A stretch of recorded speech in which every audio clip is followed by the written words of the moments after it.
Hi, I'm Dr. Kimberly Moore, host of the Envision More Workforce Insight podcast. Join us as we explore workforce and leadership through an innovation lens with leaders from across the country in every industry. Whether you're in education trying to crack the code for workforce or industry seeking to address your workforce talent strategy, or maybe you just need to be inspired, we've got you covered. Tune in, save us as a favorite, and let's innovate together.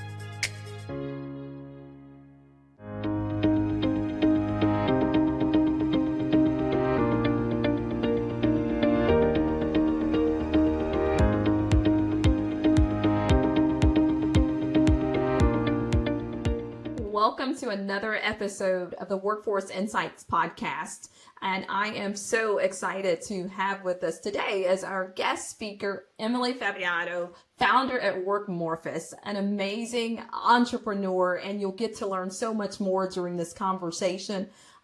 Workforce Insights, just to kind of level set the audience, really is about leaders across the country in a variety of different sectors sharing their insights. And what more important than to bring to you all today an entrepreneur, because again, there are so many innovators, as I'll refer to them, that are choosing this as this opportunity to pursue. They are all about problem solving and doing it in creative ways. And it's no different today than in our conversation. So Emily, welcome and thank you so much for being here.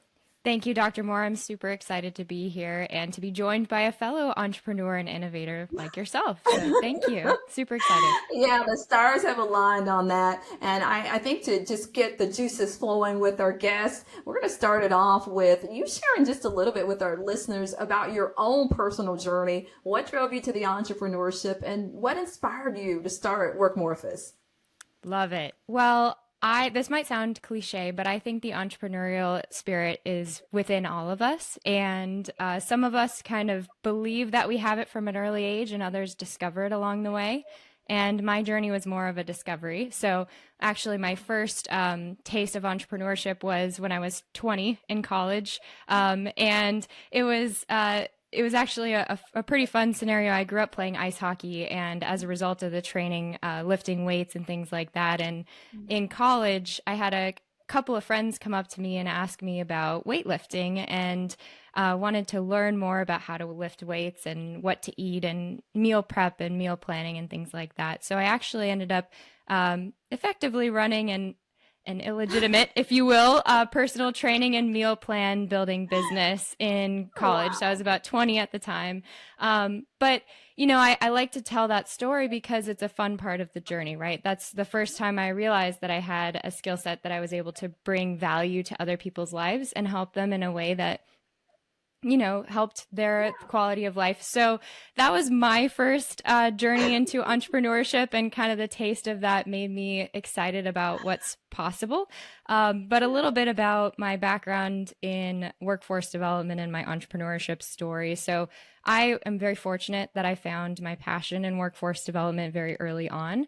It's rare that you find people, and I certainly wasn't a person who knows workforce development. It's kind of something I feel like a lot of people stumble into, and I stumbled into it early and love it because I have always had a hard time kind of narrowing down my interests, and workforce is just such a unique combination or intersection of policy and business and education and economics, and I feel very drawn to that. So I started my career working in the Office of Governor Kasich, the Office of Workforce Transformation there, and got exposure to workforce policy and program design.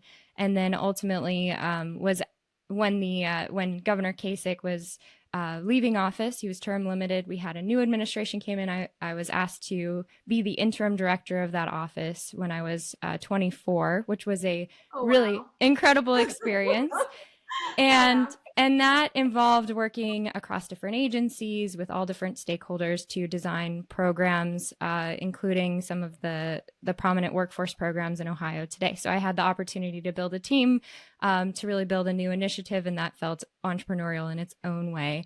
And what compelled me to start Workmorphous is through that work, I learned that the most effective workforce solutions involve collaboration across sectors.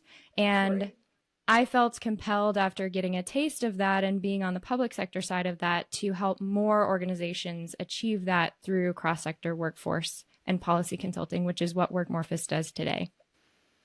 I love how your story just evolved because, again, there are so many that think that, well, it's just this hobby thing. I'm not really sure whether it's going to turn into something else. But you start where you are. And honestly, it's a journey that takes you to where you'd like to be. And so knowing that it started with the meal prepping to evolving into leading and developing, programs internally for government and administration, I look at that as that whole entrepreneurial effort before you sometimes start the entrepreneurial piece. So amazing and such a neat journey there. I would like for the listeners to hear from you and what's been some of your most significant lessons that you've learned along the way, whether relative to leadership, growth, and just developing your business. And then we'll get down into the meat and potatoes with the other questions. Sounds great. I love the point about entrepreneurship before entrepreneurship, and it feels amazing to be able to go and do that entrepreneurship piece full time. So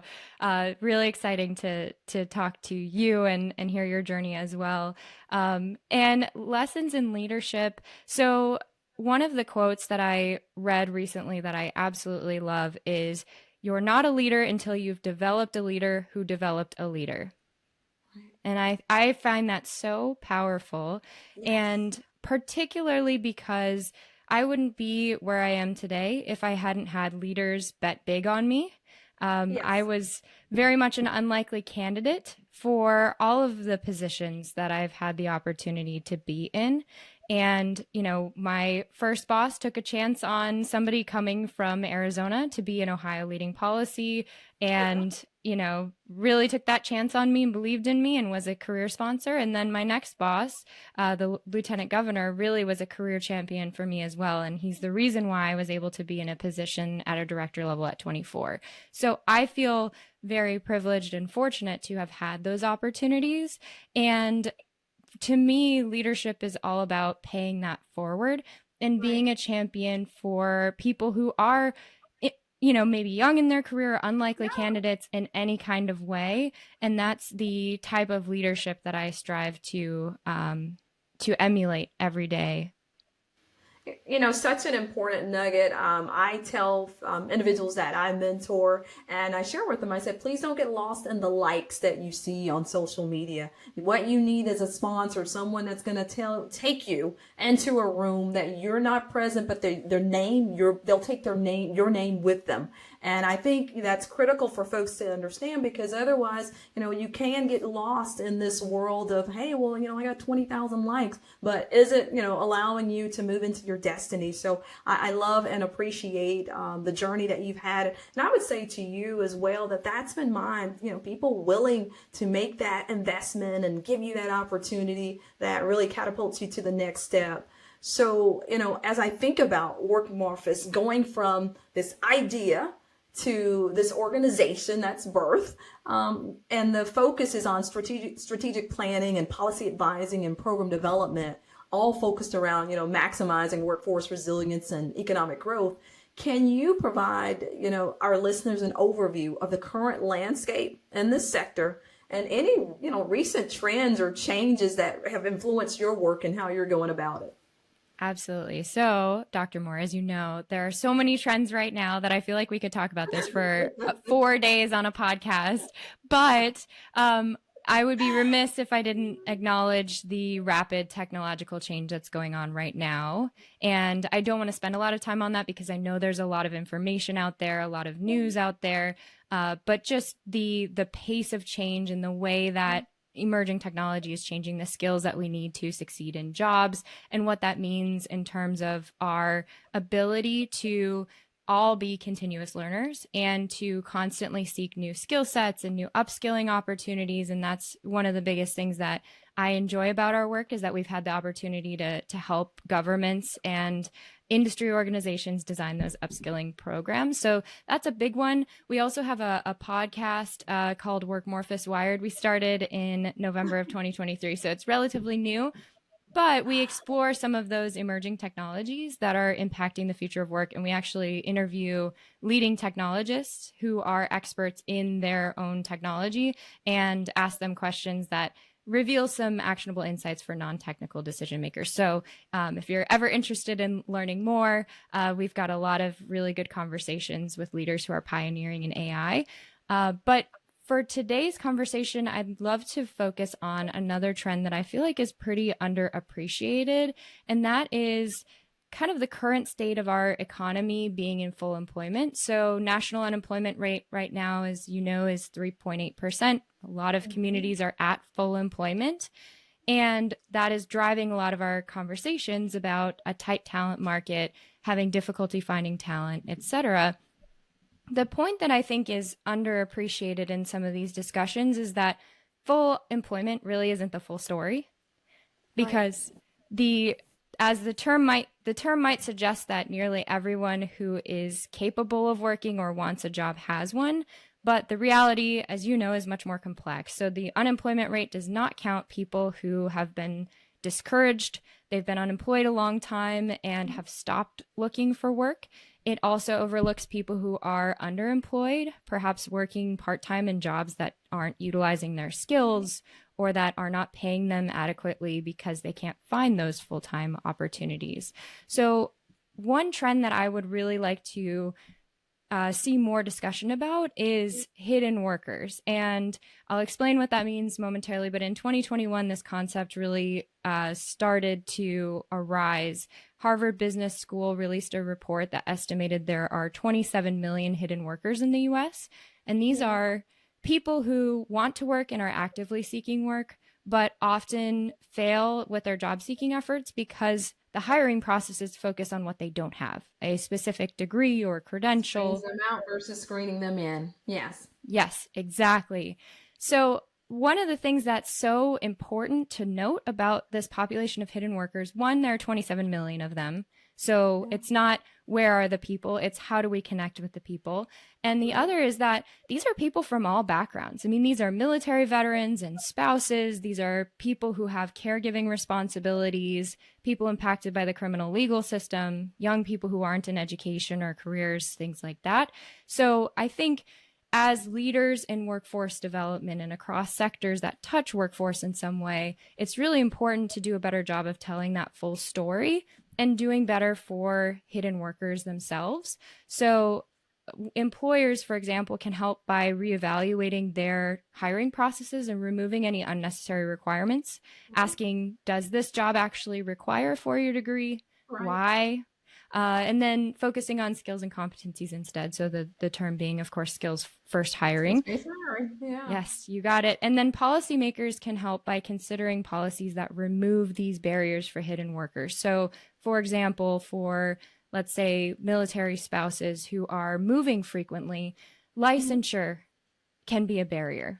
And states can adopt reciprocity, meaning that somebody has a barber license in one state, that the next state that they move to can accept that license there versus requiring them to redo their training and hours in a new state. And states that do this are wise to do it, or communities, because if they are more welcoming of talent, they're going to get better and more diverse talent. So that's just a couple of examples, but I really think this is one of the most underappreciated trends and needs of our time. And we can only address some of these perceived workforce shortages if we're really considering everyone as part of that workforce.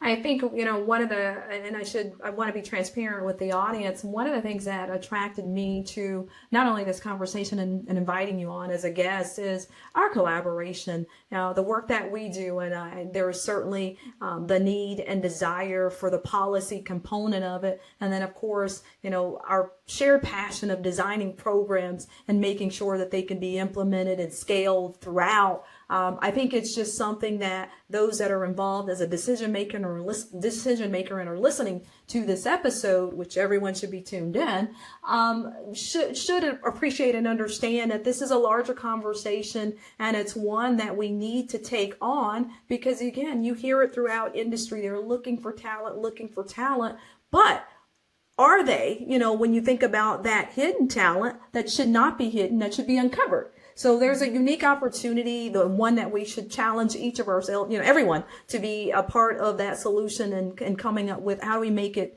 a seamless process and make sure that everyone that can work has the desire and willingness to work does work. So thank you for bringing up those trends. Those were powerful. What do you think, we talk about biggest challenges facing workforce development, and I think we just talked about it when it comes to the worker shortage, but is there anything else that you would point to? And if it's not a challenge, then I guess the flip side of that would be, what do you perceive as the biggest opportunity? And when you think about building a resilient workforce and driving economic growth. I love that question. I think the challenge and opportunity are kind of related, one and the same in a way. Yeah. And workforce development is interesting because the concept at its core is so simple, right? It's like aligning supply and demand, supply of talented workers with demand, meaning job openings in the marketplace. Right. And it sounds so simple, but it's a lot harder to do in practice. And the reason it's hard is because there are so many people who need to be involved in that process. Employers need to be able to anticipate and communicate skills needs that are emerging, not just today, but in the future. Educators and institutions have to be at the table to be able to hear that and align programming to meet some of those needs that are emerging. Job seekers have to have access to quality information about those jobs, what they pay, and where the opportunities exist, and the steps in the programs that can help them get there. And then policymakers and governments need to be able to anticipate the gaps. And I think that's one of the greatest opportunities for policymakers is to fill the gaps where they exist in the market. So encouraging behaviors such as employers investing in skills trainings for employees, job seekers taking advantage of the many programs that exist out there. And all of this is to say that no one group can do it alone. No. And this is why I believe the work that you're doing, the mission that you have, and the work that we're trying to do with cross-sector collaboration is so important. Yes. And I always tell people, any solution that comes from just one sector might be treating a symptom of the problem, but not the problem itself. No. And that's the challenge and the opportunity here. The challenge is that there's no simple solution, and any solution that seems simple, you can get 40 workers tomorrow, that is solving a symptom of the problem. Right.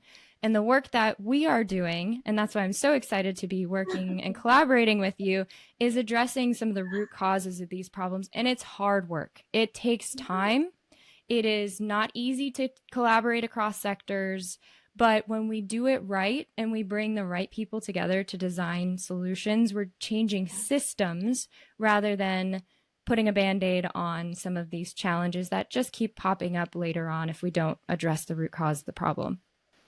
And I think that's, such an important piece that when I think about what was uncovered by way of the pandemic, and then now we operate in this new space where people are working differently and choosing different models. And so now it really is this push like never before from employers, like, okay, I was used to people knocking on my door and having tons and tons of applications. What do we do now? And not really having to focus on creating a pipeline that's, for today, meet my needs, but also planning for the future. And it's creating, as you say, challenge, but opportunity. So again, for those of you that are listening, regardless of the sector or space that you may be operating in, this is why it's so critical to have this type of talent, expertise, or even I call it an extension of your HR, of your, really your leadership team, and saying, how do we move this forward in a thoughtful way that takes into account the best that we have to offer and brings in all those other pieces. So really good point that you're making there, which is probably a great segue that when we think about, organizations and the work that you're doing and how there's such a demand for it now, innovation is a driver. Scaling is something that we think about as well. How has Workmorphus incorporated innovation and scaling into your approach in serving clients? Yeah, I love that question. And it's fun to be able to talk about the business itself versus just workforce trends, kind of having a little bit of both. And it's challenging me to really think and reflect upon, we've been in business since 2021 and a lot has changed in that time frame. So as I was thinking about, how would I answer this question? I think it comes down to working smarter, not harder. And I know that's also cliche to say, but the way that we're doing that is, it's growth as a small business is difficult. And when you grow, you want to make sure that it's sustainable growth. And so what we do is we have a small but mighty team that is very highly skilled, and we're doers across different domains. And then we also have, I think similar to your business model, a scalable team of experts that we bring in on specific projects who are the best at what they do. And that might be, data visualization, or that might be a specific type of program design, but that allows us to serve the unique needs of our clients and to scale up depending on what that need is without really, changing the organizational structure in a way that might be a little bit too specific for where we are right now. So that's one way. We also use a lot of technology that helps us be more efficient in our operations. So some of our favorite tools that we use Notion for all of our internal brainstorming and content creation. And there are some cool AI features in that really help streamline the process of copy editing and structuring content. We also use a tool called Gamma, which I have no real affiliation with, but it is one of my favorite tools ever. It basically set out with a mission to reimagine the PowerPoint. And what it does is it actually will generate a deck for you based on text that you put in. And you can preserve the text that you already wrote, or you can, have it generate text for you. But ultimately, it designs all the slides for you and it populates them in less than a minute, which is so really Emma, cool. I hate to interject, but I could just, this visualization just popped up in my head of people all over smartphones, pens, writing down that, oh my gosh, I don't have to create these decks, and there is a way to do it with technology. That's why I love bringing on, leaders like yourself that are really looking at the ways that they build efficiency and through technology. So again, great point, but I just imagine, phones being used and sticky pads and notes and everything being pulled out, writing that down. Gamma is amazing, and I recommend it to anybody who uses a lot of decks, because the last thing we want to do as a company is charge clients for hours spent moving boxes around on a PowerPoint deck. I just don't think that's a good use of time. And because we're using tools that help us be more efficient, we have more time for creative thinking and less time for formatting, which is really nice. The last point I'll make on this is having a very intentional meeting culture. And some might say that I'm pretty fiercely protective of our schedules, but that is for a reason. We strive to only have meetings that are action and decision oriented, especially with our clients, to avoid losing valuable time for strategy work, which is ultimately what we're doing, right? That's how we create the most value for our clients and our partners. And so we always provide updates asynchronously via email, via tools like Loom, where you can record a video. And that helps us to protect our time for where it matters most in terms of strategy, team building, brainstorming, stakeholder engagement, meaningful opportunities to engage. I love it. So, from your perspective, because I know the listeners are gaining a whole lot of insight because you had a lot of experiences along your career journey early. So, what are some of the key ingredients that you believe are important for being an impactful leader and workforce development and economic growth sector? Yeah. I'll come back to the cross-sector approach. I think that's really impactful, and having that experience can be impactful just to be effective across different areas of workforce development, because it is multiple domains. But I also think one of the impactful leadership traits, if you will, is being a super communicator. And if you haven't read the book Super Communicator, Dr. Moore, you embody what I believe to be a super communicator. And I'm not just saying that. Like, now that I've read that book, having met you, it just makes sense. It clicks. And some of the attributes of a super communicator, somebody who can speak with clarity, empathy, is a good listener, and is really absorbing and not only listening to respond, but listening to understand. And that is a critical trait, because when you're getting a group of leaders together and education feels like they're being blamed for the workforce challenges and industry feels like nobody's listening to them, and you have to be able to navigate that and get everybody aligned and realizing that they're all working toward the same goal. And when we can do that successfully, I think we really elevate our impactful leadership skills as people who can bring a diverse set of stakeholders together toward a goal. And that is the ultimate impact, I think, at least that I've seen in my career in workforce development. Such a great way to share that it's so important for leaders to have, because again, it's not as you described, one group getting there. You don't get to the prize unless everybody gets there. So and again, listeners, you heard it, really looking at, how you take that into account, the collaborations, the listening, making sure that everyone understands what their role is. And I think part of everything that you've been talking about throughout is really about what you've been able to create, not only externally with your clients, but internally with your team too. So company culture, we'll transition there. It plays a significant role in employee satisfaction and performance. And then, thinking about as a startup founder, how do you ensure that you maintain that positive and supportive company culture?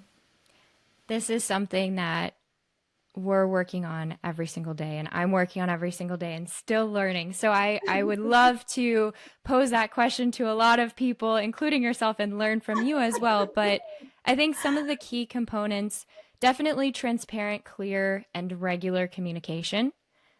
Because when you have a small team, you have a lot going on. It's very critical that everybody is getting that clear communication and that they know where the business is headed. So that's important. Open door policy, being accessible and visible to the team matters, and creating space and time for meaningful interactions, including both one-on-one with team members, where you can learn from one another and connect on a personal level, but also team building activities. Our team got together in person recently. We're distributed, we're remote, and live in different cities, which is a challenge, but it makes it even more special when we're able to get together and brainstorm and, really get to know each other outside of work. And then the final point that I'll make is really making decisions that align with our core values. And we're in the process of updating what those are and making sure that they're very clear, because we all, whether it's the team members, the contractors, our clients that we work with, we all contribute different perspectives and come from different backgrounds, but we share a set of core values. And to have those defined as a company makes it a lot easier to build the culture that you want to uphold. Exactly. And to make sure that you are working with the right clients and that they're working with the right consultant, because Workmorphus is not the right consultant for everyone.